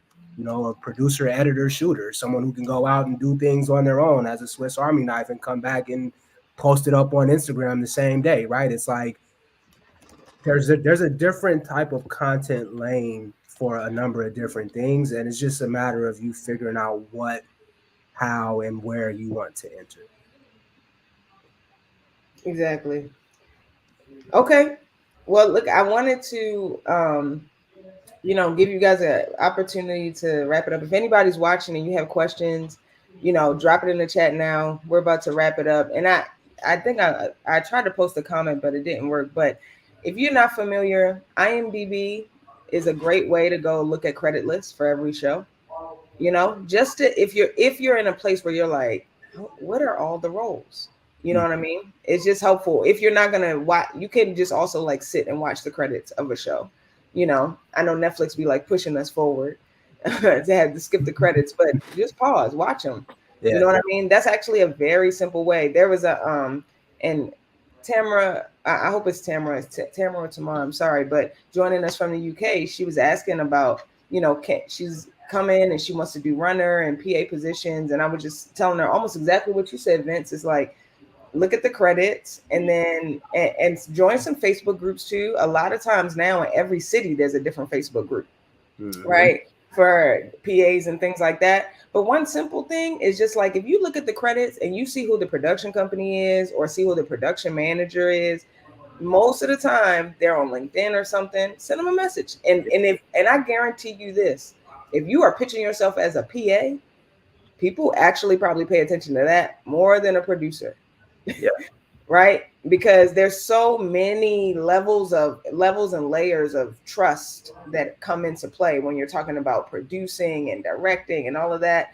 Even if you are somebody with directing under your belt, if you're just not in the industry and you like, I just want to get in so then I can move, pitch yourself as a PA. Nobody's gonna say no. I still PA for some of my friends. Like my friends that are showrunners, if I don't have nothing going on, I'm like, I'll PA. Good Why to not? know. I'm giving you a call. Yeah, I will. Last one I wanted to highlight really quick that we didn't say really heavy, but I want to highlight it is travel coordinators.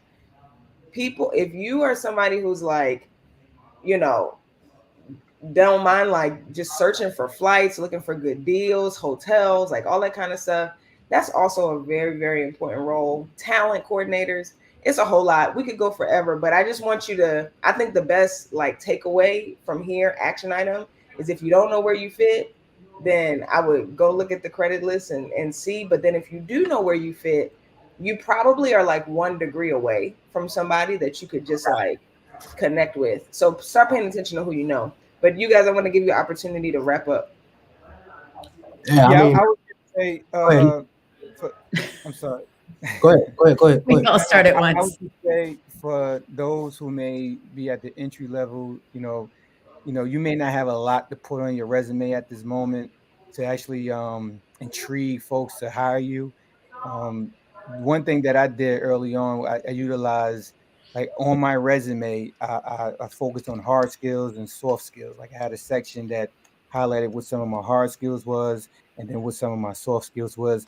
Not only just to take up space on the resume so it don't look super empty, but just to have an opportunity to try to explain some of the things you're good at. Like the soft skills is like the things that connects with you personally, right?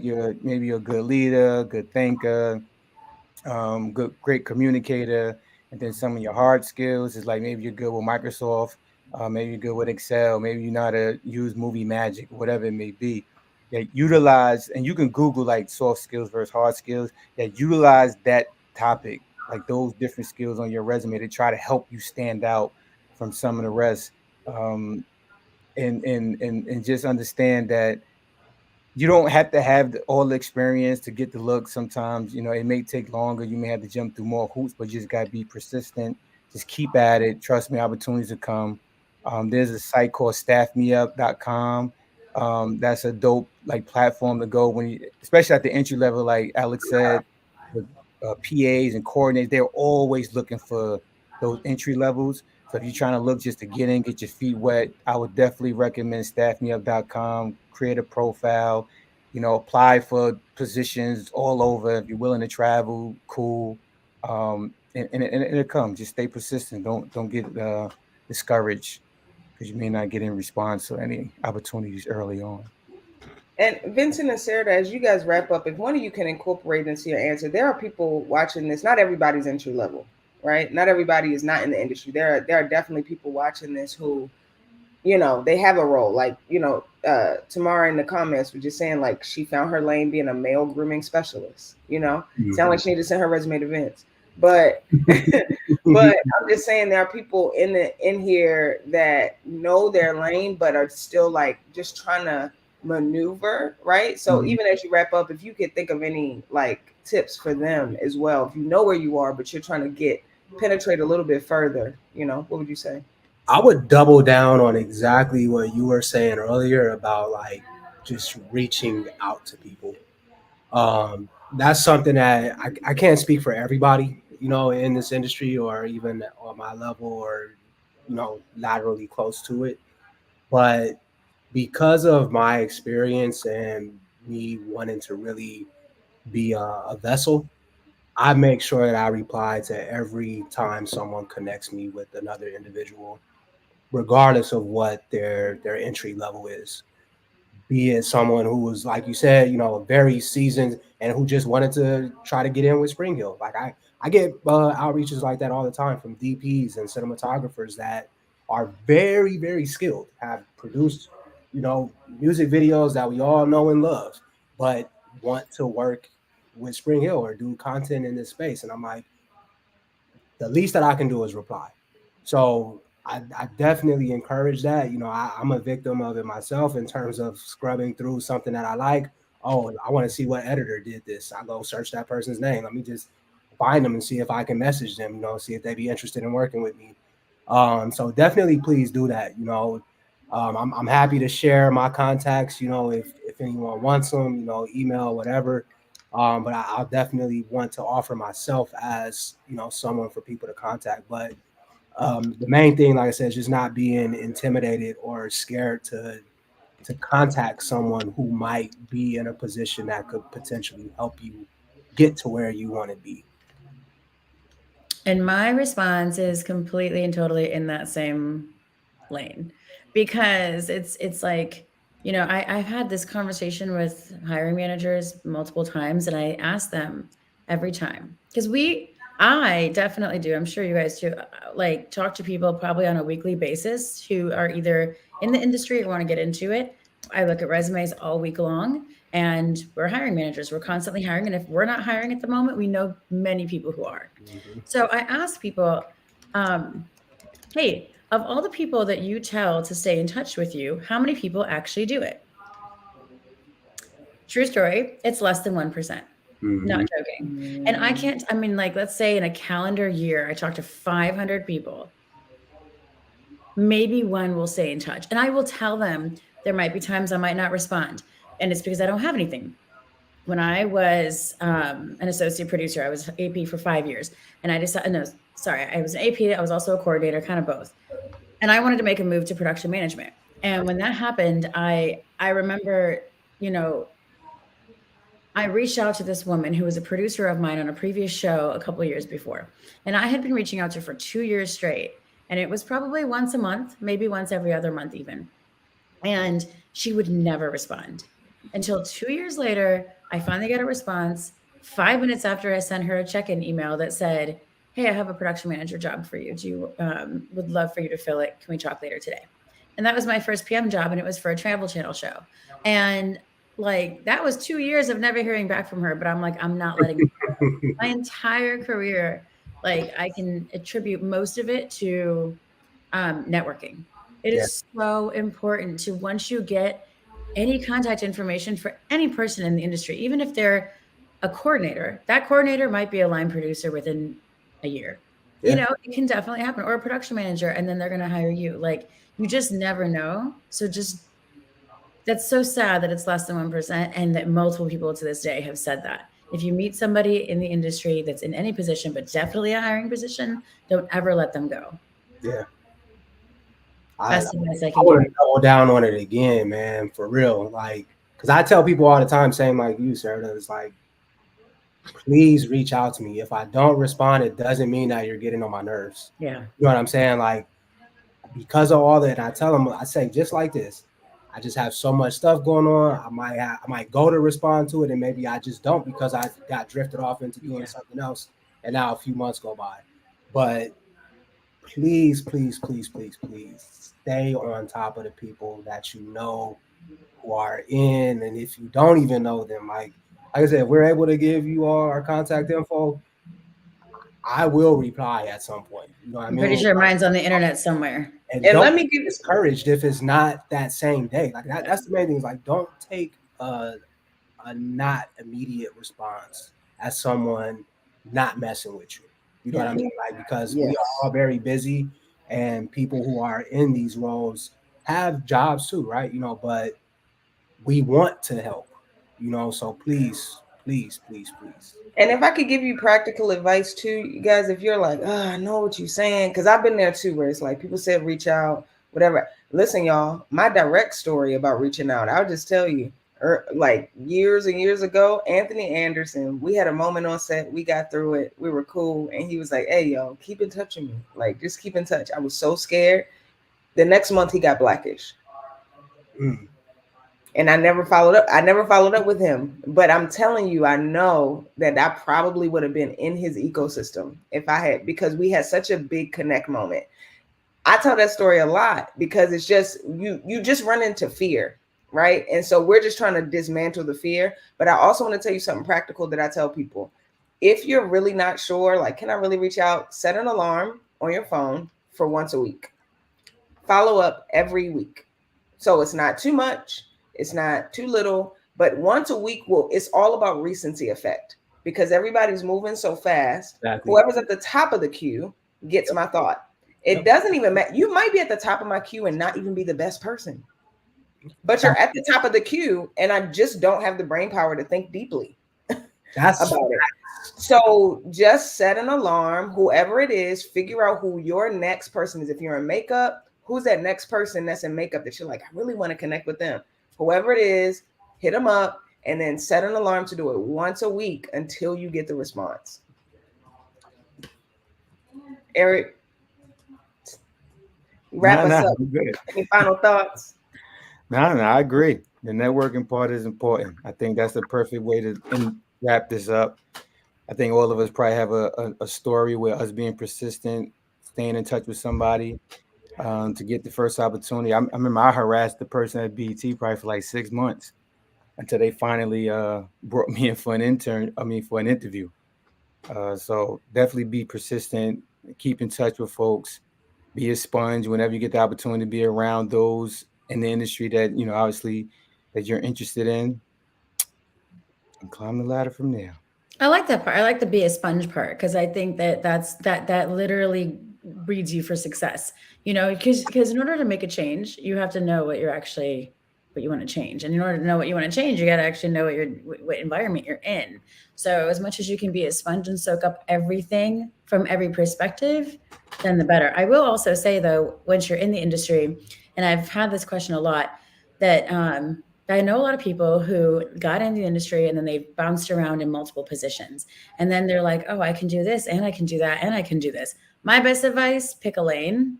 I'm going to say that because, and I'm not sure everyone would agree with me, but once you're at a certain point, I think if you pick a lane, like, you want to be a shooter, or you want to go in logistics, or you want to be a writer, just hone in on that and stick to that, because then you can move through that faster. Because a lot of times when I meet people who can, shoot and edit or shoot and this, it's like that. I have a place for you on certain projects, but on most, I need the best in that position. Does that make sense?